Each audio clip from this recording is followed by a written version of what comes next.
ही एक गोष्ट पाहून म्हणाल, मित्र असावा तर असा. स्मृती दिनानिमित्त विद्यार्थ्यांना शैक्षणिक साहित्य व फळे वाटप. मित्राने मित्राच्या आईच्या स्मृती दिनानिमित्त राबवला हा अनोखा उपक्रम. मुंबई येथील रहिवासी अश्विन खेमका यांची आई कैलासवासी निर्मला खेमका यांच्या स्मृती दिनानिमित्त मुंबई येथील एका मित्राने नाशिकच्या मनमाडमधील डॉक्टर बाबासाहेब आंबेडकर वसतिगृहातील विद्यार्थ्यांना वही, पेन या शैक्षणिक साहित्यासह फळे, बिस्किट वाटप करत मित्रता व सामाजिक बांधिलकी जोपासत मुंबई येथील विजय वुजागरे नामक मित्राने मित्राच्या आईच्या स्मृती दिनानिमित्त हा अनोखा उपक्रम राबविला. यावेळी बौद्धाचार्य सुरेश आहिरे, महेंद्र गरुड, सचिन आहिरे आदी उपस्थित होते. उपस्थितांनी या मित्राने केलेल्या कार्याबद्दल आपले मनोगत व्यक्त केले.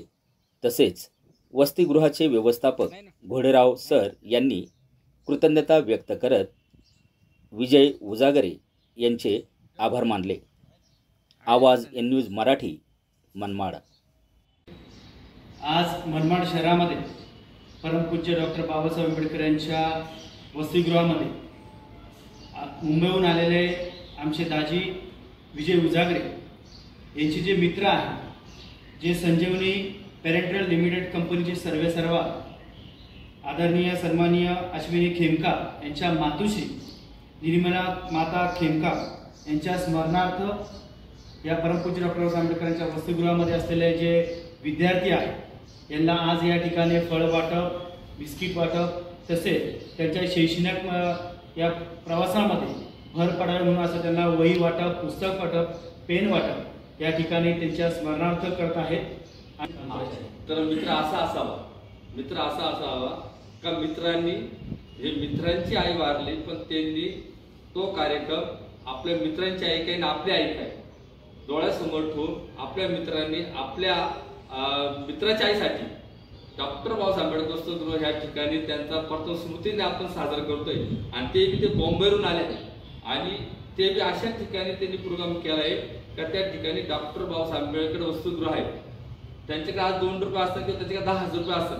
त्यांनी हा कार्यक्रम कुठल्याही ठिकाणी करू शकले असते, पण त्यांनी बाबासाहेब आंबेडकर वसतिगृहच त्यांनी चॉईस केलं. कारण त्यांनी मी जे काय केलं आहे त्या माझ्या बहुजन समाजातील सर्व जे विद्यार्थी आहेत त्या विद्यार्थ्यांना माझी काहीतरी मदत झाली पाहिजे म्हणून त्यांनी या ठिकाणी फळं आणले आहेत. आणि फळं तर आणलेच आहे, पण त्यांनी वही आणले आहे. वही हे आपण शिक्षण हे सतत घ्यावं आणि प्रगती करावी अशी तुमच्या प्रति मंगलकामना करतो. आम्ही इकडे खुर्चीवर बसलेले बरेचसे वयोवृद्ध किंवा जवान युवक असेल, पण तुमच्यासारख्या बालावस्थेत असताना आमच्या काही आर्थिक अडचणी, काही प्रपंचिक अडचणी, या अडचणी लक्षात घेता आम्हाला काही जास्त शिक्षण घेता आलेलं नाही किंवा पदवीधर होता आलेलं नाही.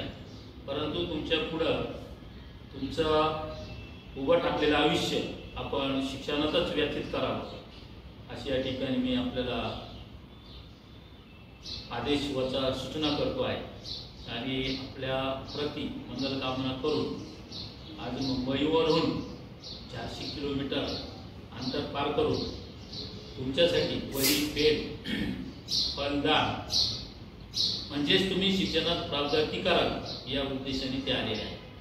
तर त्यांचं या ठिकाणी आपण जोरदार टाळ्या वाजवून स्वागत करायचं.